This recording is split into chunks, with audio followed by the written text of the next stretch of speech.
ఊరెళ్ళొచ్చిన దగ్గర నుంచి అదోలా ఉన్నావు. అక్కడైనా జరిగిందా?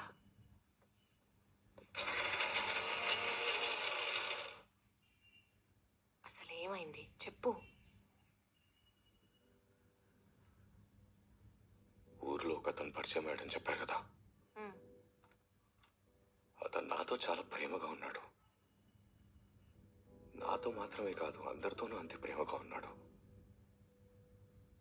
ఎప్పటివో విషయాలన్నీ గుర్తు తెచ్చుకొని మరీ చెప్తున్నాడు. నేను చిన్నప్పుడు ఎప్పుడో ఇచ్చిన సైకిల్ని ఇప్పటికీ దేవుడిలా కొలుస్తున్నాడు. ఇంట్లో పశువుల్ని బావుల్ని పిల్లల్లా పెంచుతున్నాడు. చెరువులో ఉన్న చేపలతో చెట్లు చేమలతో కబుర్లు చెప్తున్నాడు. తనకి పుట్టబోయే బిడ్డకి నా పేరు పెడతానడు హేమ. కానీ నాకు వాడి పేరు తెలీదే. నువ్వు ఫోన్ చేసి మాట్లాడు సత్యం. ఎలా హేమ? వాడు అక్కడున్నాడు. కానీ నేను తను కలిసినప్పుడు ఒక నచ్చగాడు అనుకున్నాను. నా ఫోన్ నంబర్ అడిగితే నేను కావాలనే తప్పు నంబర్ ఇచ్చాను వాడికి. తన పేరు కూడా అడగలేదు, తెలిసినట్టే నటించాను. నా మనసులో వాడు అక్కడున్నాడు.